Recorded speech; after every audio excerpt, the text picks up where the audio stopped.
to the experiential part. Because when we talk about experiences, then we have to really recognize that we are talking about things that happen in our experience. We can no longer ignore what we experience. We really have to look at our experiences and see. The I is complex. So there is some theory about it, and we need to understand the theory and gradually penetrate. Because if you want to know your authentic I, the quantum self, immediately you will fail. It's not easy to penetrate. So we gradually recognize, okay, this is how the coverings are coming. What covers our experience of thought? This we can immediately experience. What is it that covers the experiences of the internal type, the subtle experience? You know, if you ask many people, you ask yourself. Like Descartes, very intelligent person, obviously his philosophy has still making impact on people. You cannot deny that he is most, some people call it the most important philosopher of the West. And he said, I think, therefore I am. I think. Thinking is the only thing he recognizes. But do we just think? Think about it. Do you just think? So what do you do other than thinking? Think. We feel, we think, we act. We perceive information from 5 channels all the time. That keeps on coming whether we voluntarily want or we do not want. Okay, but how do you prove to another person that you feel? How? By describing it. Somebody like Descartes comes to you and says, look, I only get, whenever I look inside, I just find that there are thoughts going on. Nothing else. Thought is a combination of a vision that we get in our brain, the auditory sound that we hear, and the feeling that we get. It's a combination. That you will not deny. This nobody can deny, because obviously we have sensing, we have 5 sensory apparatus. This thing people can agree on. But besides that, the sensing we agree, thinking we agree. But how do you prove to somebody that you feel, like you claim that you feel? See. Feel. Feel. We touch, we hug, we so love. That's an external on a body level. But on an internal level, there's a... very good. Yes, on an internal level, there is a feeling which happens, which we experience only in the body.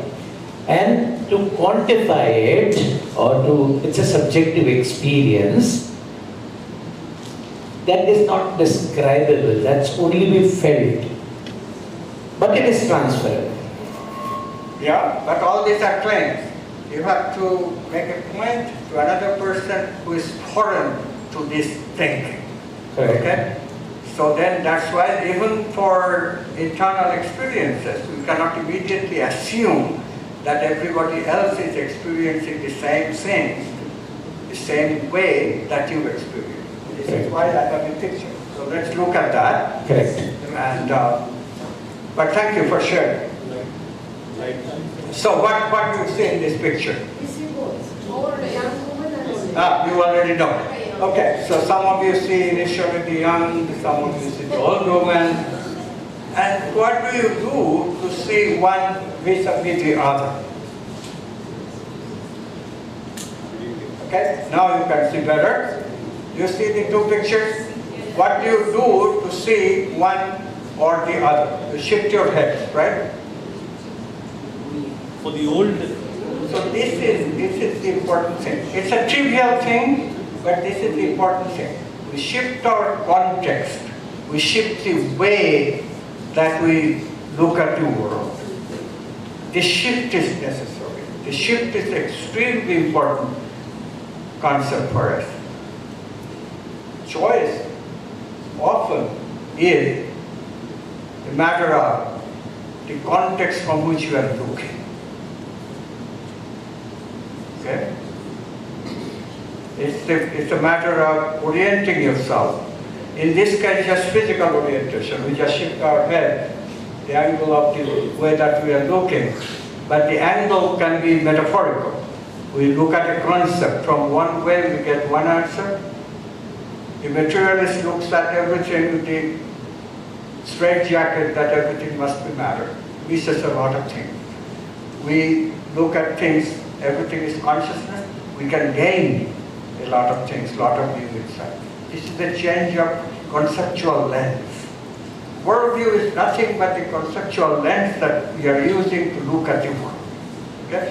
So now that we look at the world with a very general lens, that okay, consciousness is primary, out of which experiences are coming, then we can look at it much better. Why? Because everything, all our experiences are experiences from consciousness, from that choice that consciousness makes, from its own possibility.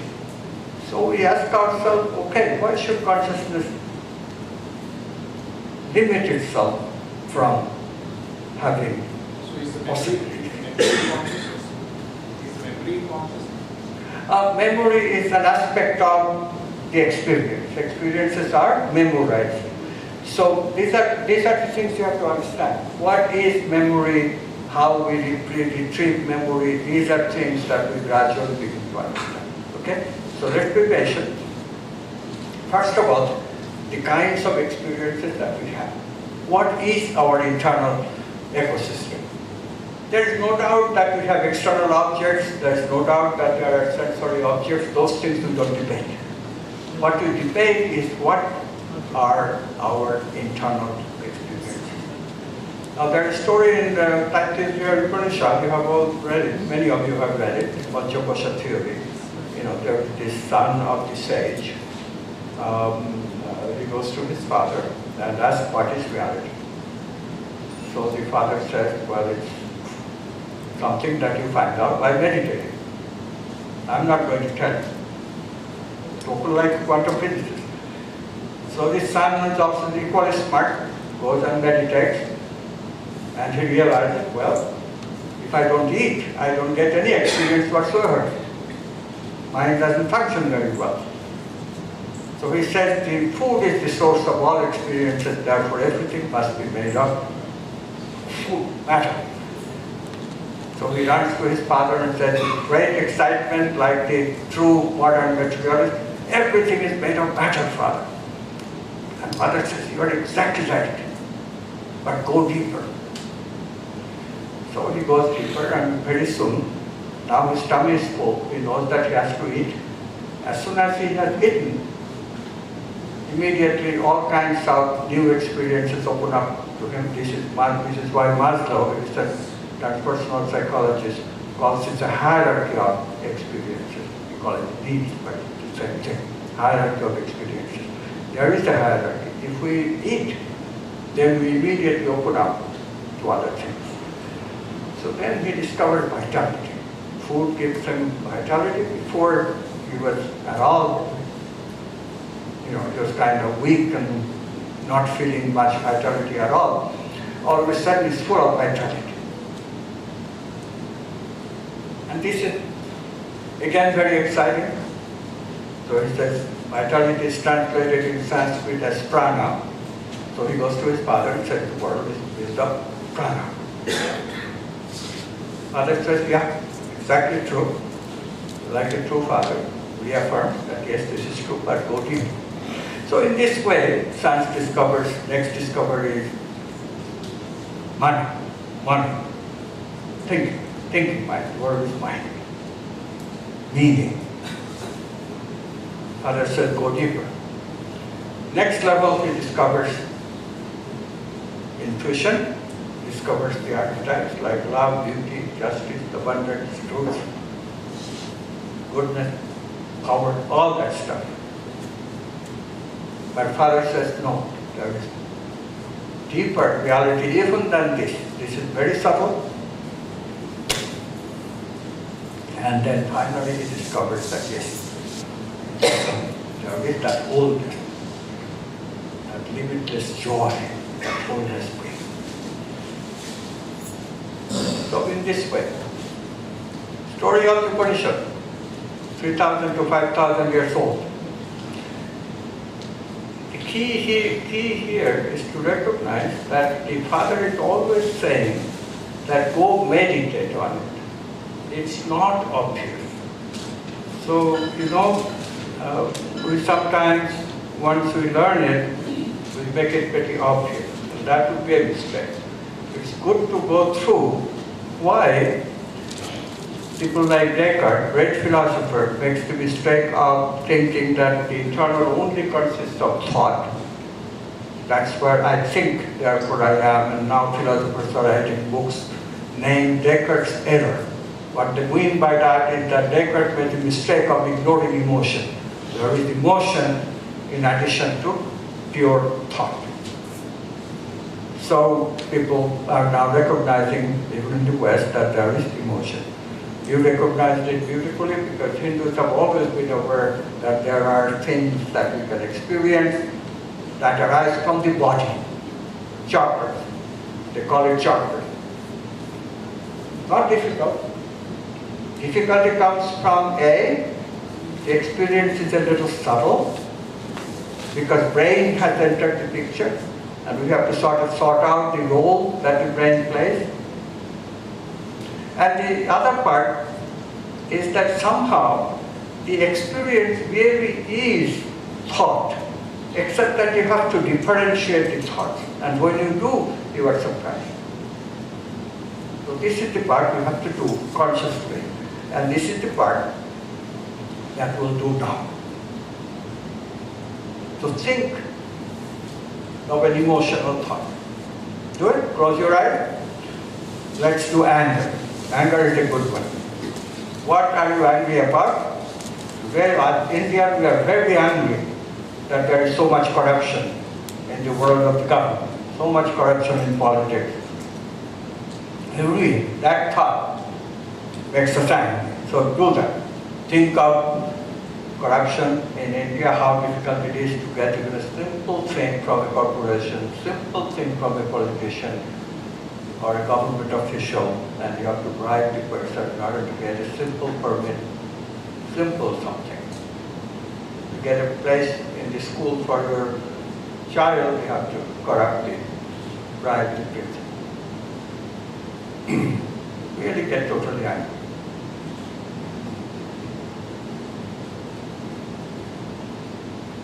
Right?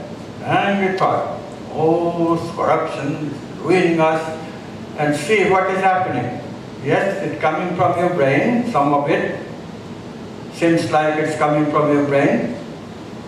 That is associated with the brain, no doubt.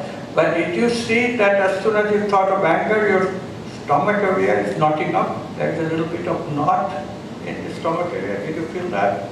That as soon as I'm thinking of this, stomach is knotting up. There's like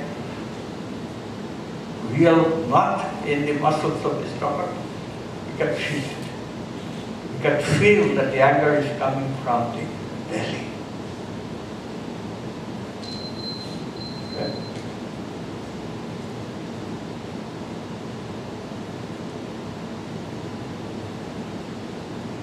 Because anger is connected with our sustainability. It's connected with the organs that sustain us, that maintains us.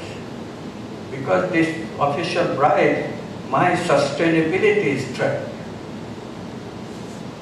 Right? Simple things I depend on the government, like electricity, and we can get as angry as we wish. These officials cannot even keep the electricity going all the time. But feel the anger in your stomach, it's all knotted up, right? Because our maintenance is threatened. Here we are listening to a lecture, but any time the electricity can be gone. Of course, we have generators here, but if we didn't have them, then we would be helpless. We cannot conduct even a simple workshop, which anybody in the affluent countries takes for granted. And here we are in a developing country, and what's the proof of it? Our officials take bribes so that we cannot have a decent electrical supply system. Right? Next is anger. And the anger comes because our maintenance organs are affected.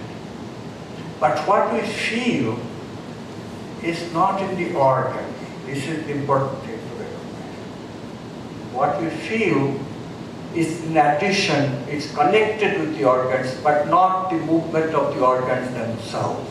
It's not that the nerves are being the organs, the movement of the organs, and brain is processing it. Because if that were true, it would have taken time. These nerve impulses take time to bring information from the navel region to our brain. Make no mistake about it. We know that, we can measure this time, and they are not very fast. So it's definitely not the nerves bringing the information. It's definitely not even the peptide molecules that do produce some of the, they do play a role in some of this communication, but it's not that either, because it's instantaneously that we are feeling, virtually instantaneous. So we conclude that the feeling comes from fields that are associated with these organs of the body, and a little science that Rupert Sheldrake has done for us shows that there really are body plans. The complicated word is morphogenetic field. Morpho is form, genesis is creation. So they are the fields associated with the creation of biological form. An organ is a biological form, and to create that organ, consciousness uses blueprints. Just like an architect has a blueprint to create this building, similarly biological form is also sort of building made out of not bricks but cells, and consciousness uses these blueprints. And these blueprints Sheldrake calls morphogenetic field. We can just simply say morphogenetic blueprint of making biological form. So every biological form, every organ has its associated morphogenetic fields, and it is these things that we feel as the chakras. We have 7 major chakras.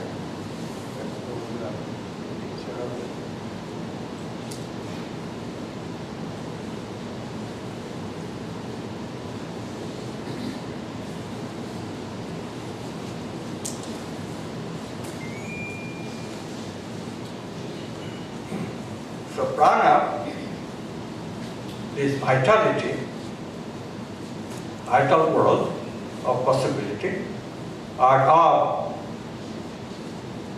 potentiality of consciousness, comes in association with the organs. So notice the concept then that we are creating. We have the subtle concepts. Consciousness is the major subtle concept, which is also the ground of all being. But consciousness, the word itself is just a concept of that ground of being. We represented the concept as a mental concept. Concept is a mental representation of what we intuit as our ground of being. Notice that this idea of representation is automatically in there. There are the things, objects in its suchness that we can only intuit. Consciousness is the ground of being, is an intuition which is in a sense very good intuition because it can be experimentally verified, that non-local interconnectedness we can verify, and we will talk about the data very soon. So that's one aspect. The other aspect is we make representation of it first in concept, a mental concept. But then we do better. We make representation of it in the brain, and that we experience as the self, I. That's a representation of consciousness. Right? This is why in certain traditions we say God made man in her own image. Representation. We are representations of God. This is why some religions call ourselves son of God. Jesus said, you are sons of God. Similarly, in the Upanishad, sons, old our sons and daughters of the immortal, right? Shinnam tu Vishwamitasya Putra. Said Putra, but should have said Putra and Kanyas. So, this is the picture. That which is immortal, that which is fundamental, that which is the ground of being, we are children of that. And how is that? What does children mean in this context? We are representations of that. So this concept of representation is fundamentally built into the way reality is built. So as similarly, consciousness is represented in the brain with the help of a tangle hierarchy, there are other ways of representing too. Consciousness is the hardest one to represent, and that requires real capturing of the identity of consciousness. It's much easier to conceptualize that once consciousness comes into play in this way, that representation can be made, for which you have a different model. Simplest model we have is building. Architect builds a building with the help of a blueprint. But building is a representation of the blueprint, right? Building is a representation of the blueprint. Similarly, brain, neocortex, can make representation of mental meaning. Like we make representations in our computer of our mental meaning that we call software. So we can think of the mental part that the brain has memorized as the thinking software for the brain. Brain is the hardware in which consciousness makes software with the help of its mind. This is the kind of concept we are building. Excuse me.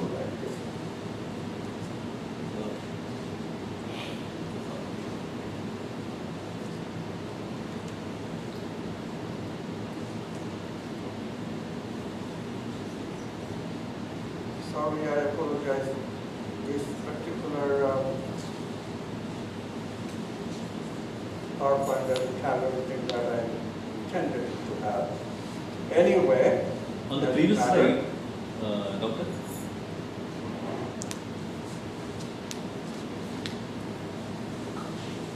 let's go to the board.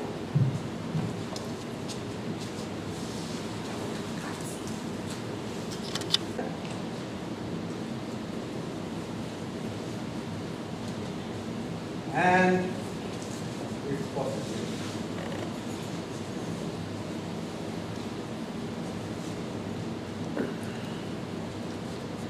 So we are saying that all these experiences come from different types of possibility.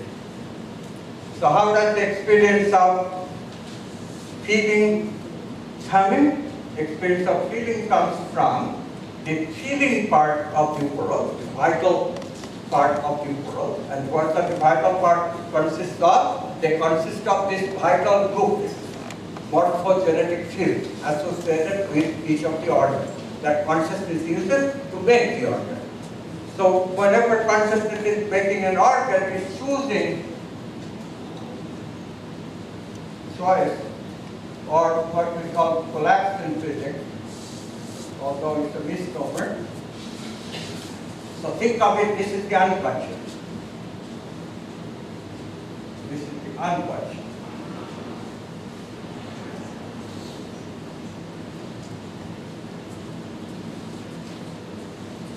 Consciousness is collapsing. What is it collapsing? Every time it collapses an organ, what else it collapses? It collapses also its vital counterpart. This is the interesting part. So, collapses the vital counterpart, vital blueprint.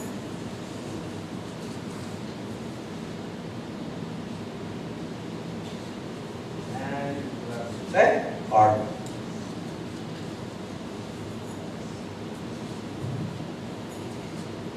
So what is taking place?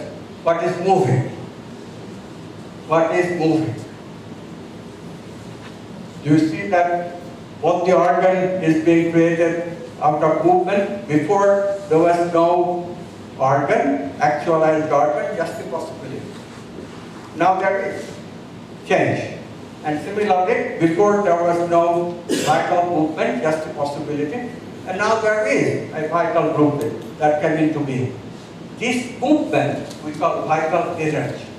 So energy is the energy movement of the vital movement. Vital energy that we feel is the energy.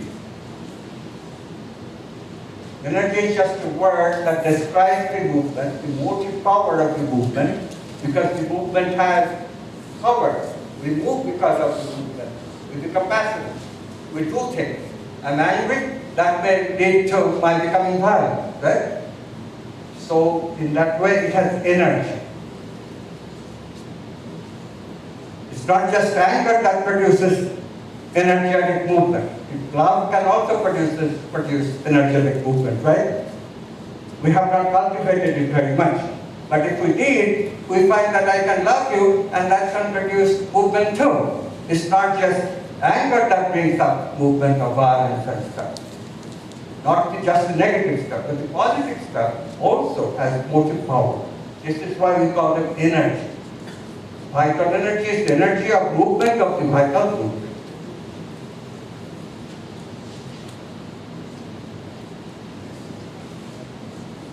Okay? Why is this important today? Why is this important today? See, if we only know about the representations, that's in a way okay.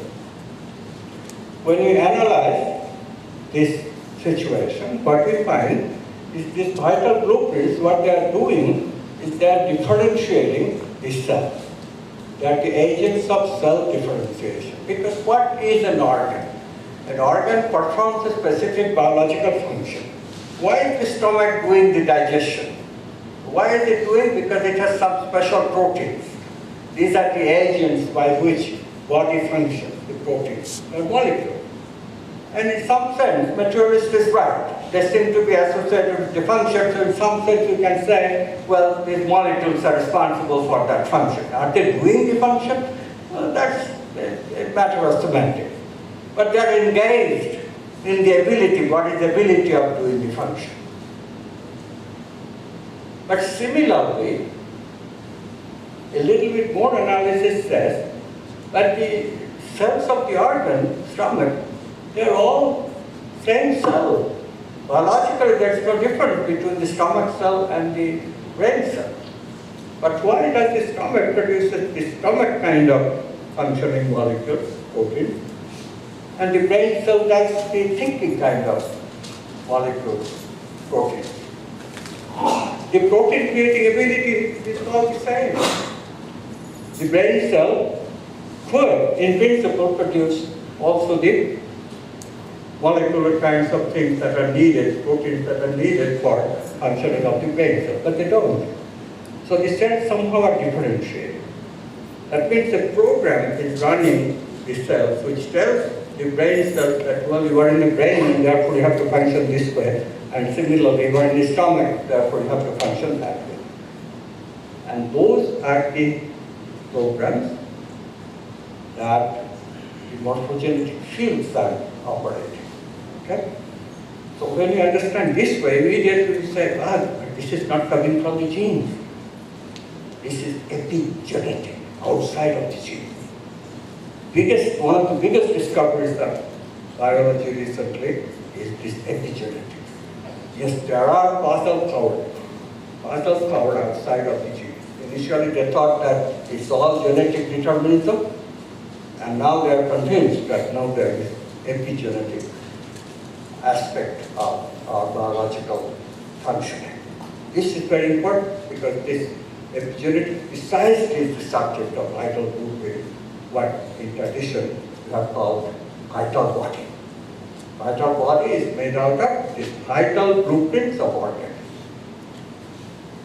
And the movement of the vital body is what we feel as prana, vitality. Okay. Why is this important to know? Please. The genetic control will be at the DNA level. Genetic would be at the DNA level. Yes. Where is the control, epigenetic control? Where is it? These are not physical. Okay. These morphogenetic fields are non-physical. So why is it very important? It's a compartment of consciousness, compartment of possibility, the non-material compartment of possibility that is truly different than the material compartments of possibility. Okay? It's really Sheldrake's greatness lay in the fact that he figured out that they have to be non-material. Why?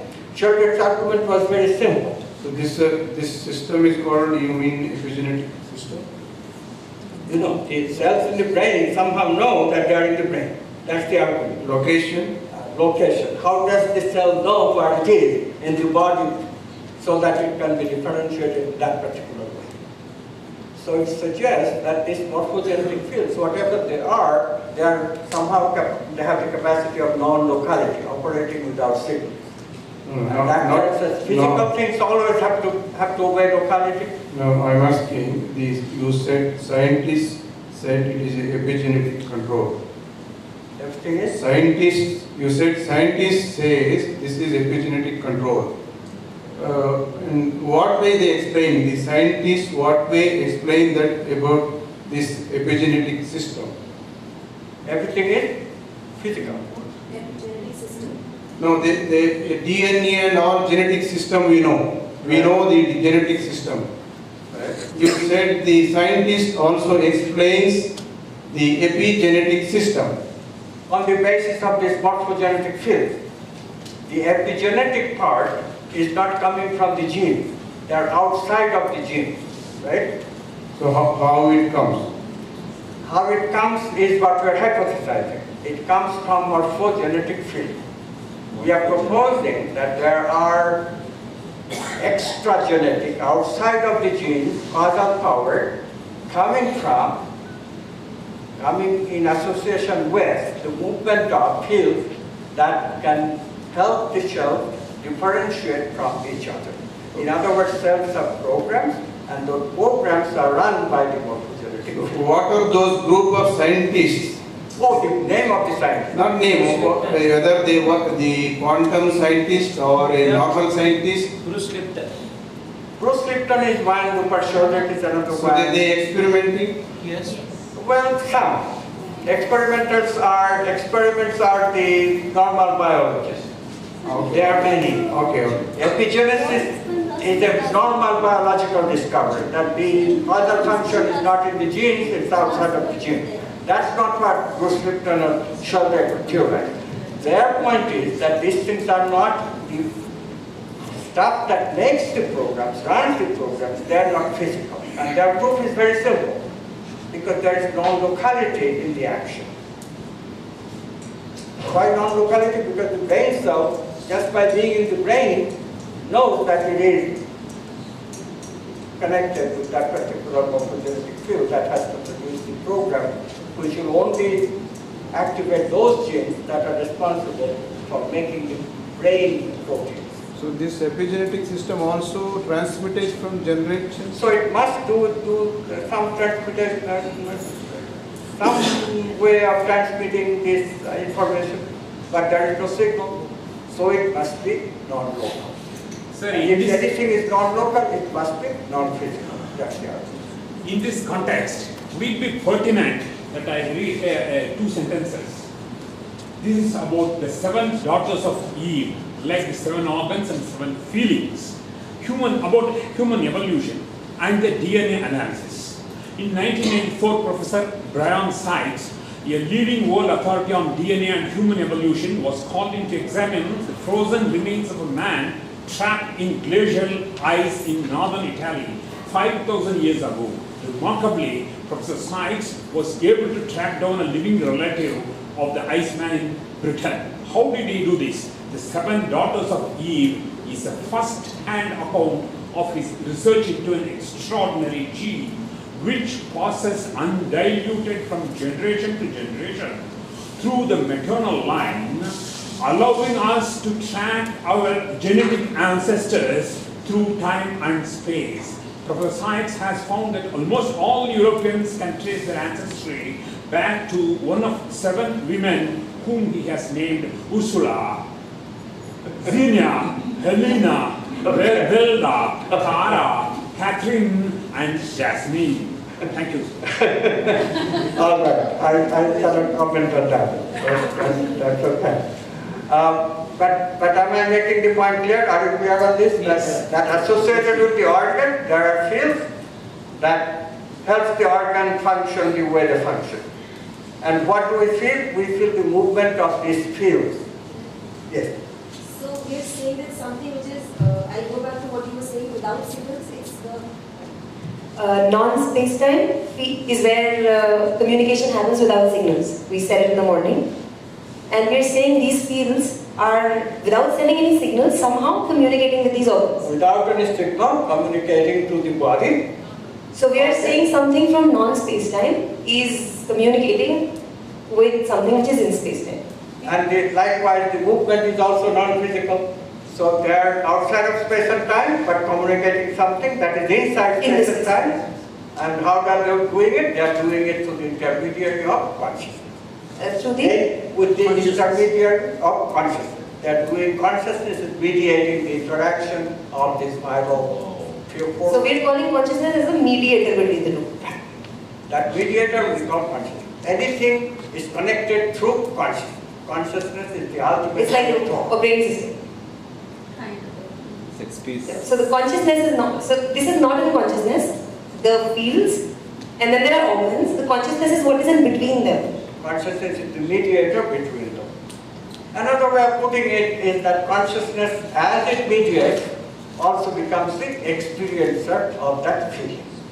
So when consciousness generates an I, that I has various experiences depending on the objects of the experience. So if the object is a physical object, where physical potentiality is converted into objects of actuality, then you have a physical experience. If the object is object of morphogenetic field connected with an organ, then what you are experiencing is experience of feeling. And in this way, what's the virtue of looking at it in this way? For that we look at the picture and we get the virtue. The meaning of the feeling depends on the region of the body in which you are feeling it. Like if you are feeling it at the navel chakra, the organs are connected with maintenance of the body, survival of the body. So what kind of feeling we have here? We have feelings of groundswell, a little bit of assurance that my body is going to survive. And so if we get too much of it, we feel a lot of self-respect, a lot of self-worth. Myself is worth it, right? On the other hand, if the feelings are not being satisfied, we get butterflies, we get that knotting up, oh my God, I'm not going to survive if this kind of thing continues, right? So all maintenance related, survival or not survival. If we survive too well, we feel very proud. Oh, look at me. I'm surviving so much better than others. Right? That's the pride. So in this way, we gain an insight about the feeling that is connected to a chakra. What's the advantage of that? So we know that if we don't eat very well, if we don't maintain the body very well, then we'll have less self-respect. Poverty, the first understanding of poverty is with nutrition. Poverty connected with nutrition. But if I get the feeling that I don't have nutrition, then I'll have poverty anyway, poverty of feeling. So nutrition has two aspects then. One is really physical nutrition, that the organ can properly support itself. But notice the mental component that's coming in. If we feel that we are not getting the support, getting the security, then also we can feel weak in the stomach and we'll have a weak ego, weak body. That my father takes care of me, then when that father dies, I'll have insecurity in my navel chakra. Why is that important to know? And so in his absence, I'm feeling this insecurity. My identity was locked up with the parents. Some people's identity gets locked up with their husband or wife. So in this way, if we knew this thing, that we have given up our identity, have identified with another person, if we understood this, then we would not give up our power. We have given up our personal power to these other people. Our identity depends on them. Our security depends on them. So in this way, it's both psychological and physical. These things are just not physical. They are very much important to recognize in the way that our psyche becomes involved in the way we process feelings. We'll talk more about this when we talk about how to, and of course when our psychologists will talk much more about this too. But it's important to remember why we become so unhappy sometimes. Because we feel this insecurity in the chakra. So chakra psychology is a very important subject. It has become a very important subject, energy psychology. How are the energies of the body? What is your relationship to them? And you have to understand and learn how to experience these relationships. We'll do a little bit of that with the prana. You want to do it right now? Yes. Good. So let's see, I'll use this microphone. An easy way of generating vital energy is to rub your palms together. Lot of fun. Really do it vigorously. What is happening is very simple. Let me explain the mechanism first as I speak. The skin is an organ, right? Loosely speaking, skin is also organ. So there are morphogenetic fields associated with the skin, correct? And so they are moving as I move the skin, right? And it is this movement that we are feeling. But of course, when you rub, what happens is that the body sensations is occupying our attention, so we don't feel so much. So the trick is to make a little bit of gap. And close your eyes and feel the feeling. You will find that the tingle, there are tingles associated with the skin. You're feeling the tingles? You can amplify them by rotating the palms like this. Do it. Look at me. Clockwise or counterclockwise, doesn't matter. Rotate. Tingles are amplified. Close your eyes to feel them better, because the eyes take on a lot of attention from us when we open them. So to feel internal things, it's always a good strategy to close the eyes. Good? Now make the gap bigger. The tingles continue, right? Yes? Some of you are saying, oh, I don't get any tingles. Come back and rub some more. Okay, and then again make a gap. Yes? Make it bigger. Now upturn them. Turn towards the sky, the palms. Expand. Wow, big tingles, right? So this gesture, which is a very common gesture that we do, is a wonderful gesture to create a lot of vitality. And one of the Taoist exercises that they do, we can do it regularly. This is a very good exercise, by the way. Let's stand in the standing position. Let's stand up. Upturn and spread out the fingers. It's good for preventing arthritis because they are activating vital energies a lot. If you do this, you will never have arthritis. And a much better chance of coming to fruition. Why? Because we are connected.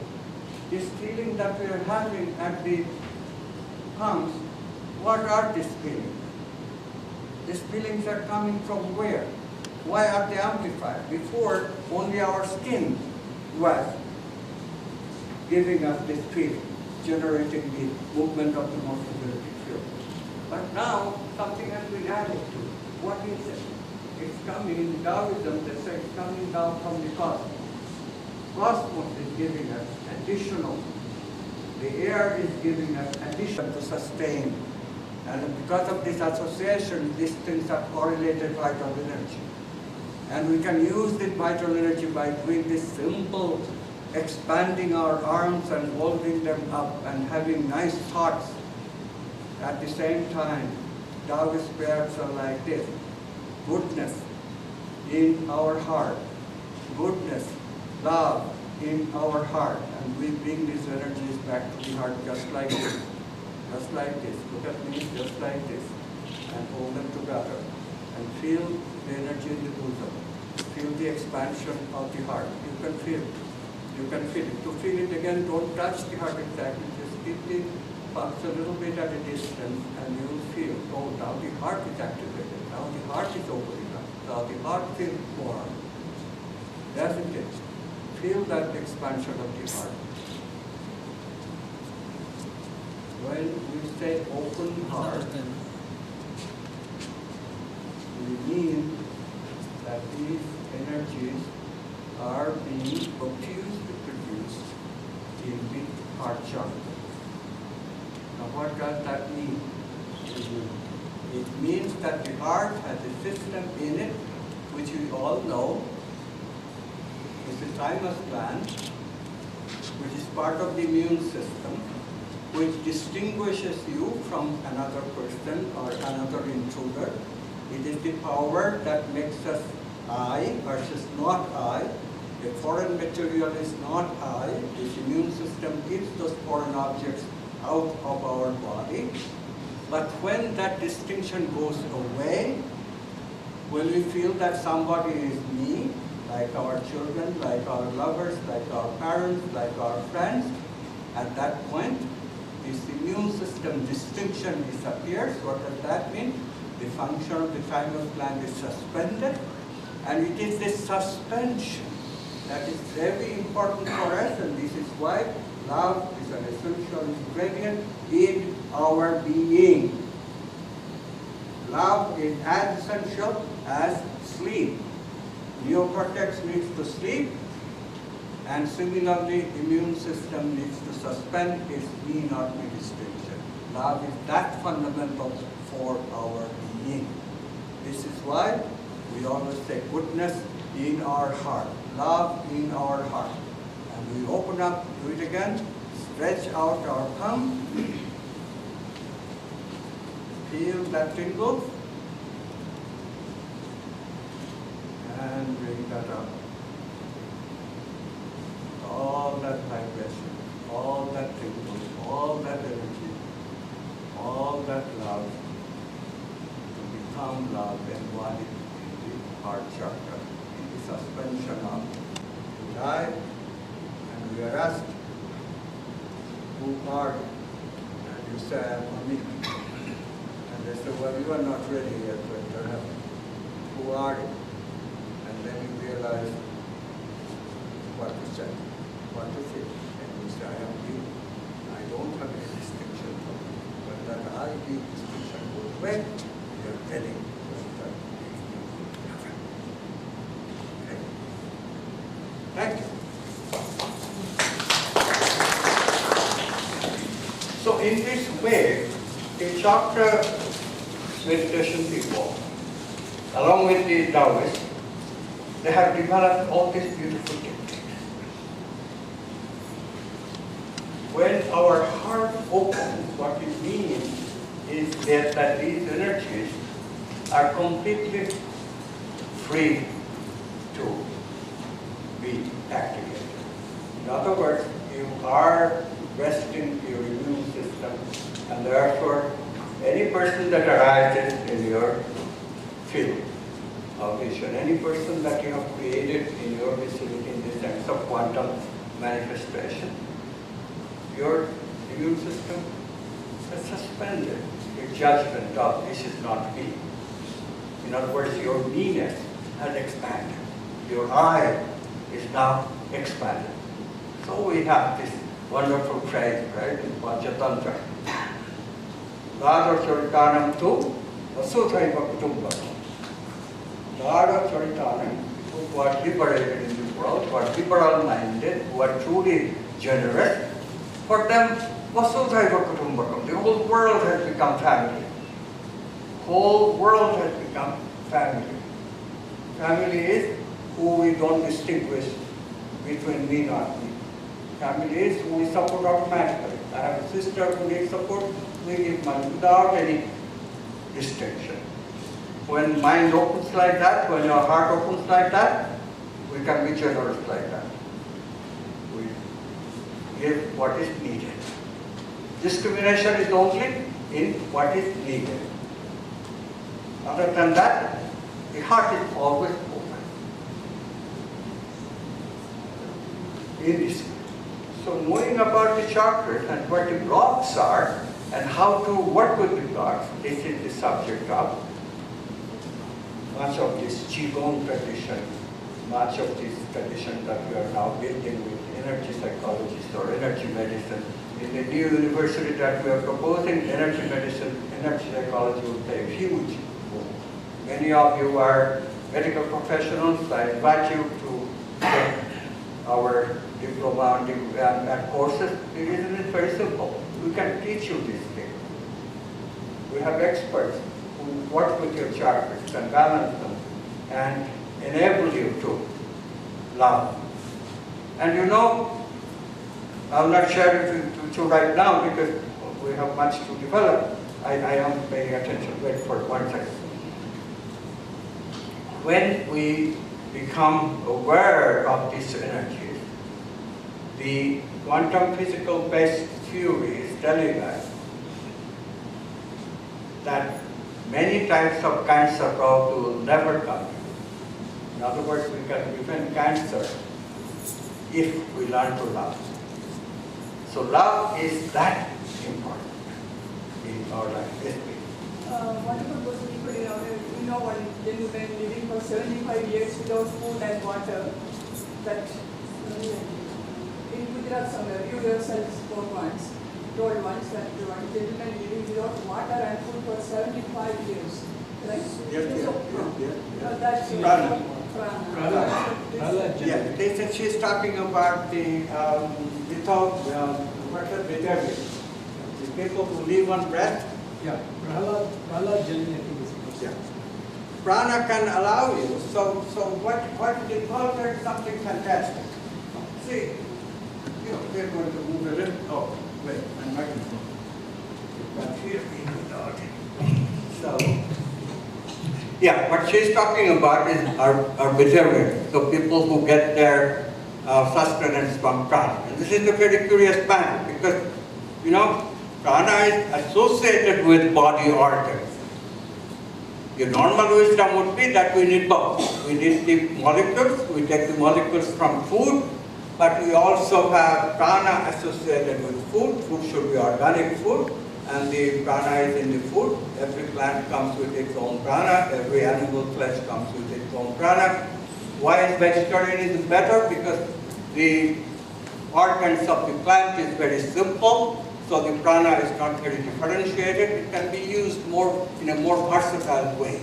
Whereas animal flesh, animal organs is much more differentiated. The prana that is associated with the animal organs is not as versatile, like the prana associated with the liver of a sheep is not going to be very useful to help my brain. But you take the prana from legume, ordinary pulse, lentils, that prana is so versatile that it can sustain the brain as well as it can sustain the kidney, as well as it can sustain the liver and so forth. So vegetarianism is just better because the prana is much more flexible. These kinds of knowledge can grow, but to say that we can sustain it just from air or just from water, that's really surprising. But why is that? Initially it's very puzzling. Then you realize that how consciousness is using the morphogenetic fields to create body, right? And the mystery here, of course, is that the organs eventually die. Body renews itself. That's how we use the food. Food is used literally to replace the dead cells. So that cells divide again and we have new cells. So it's sort of a generation of cells that we do, but we do it with the help of the molecules of life. We eat literally, we eat life to sustain our life. Right? We are eating life to sustain our life. But these people are just eating the energy associated with morphogenetic fields, but not actually eating the molecules. How do they do it? So the mystery has to be that the generation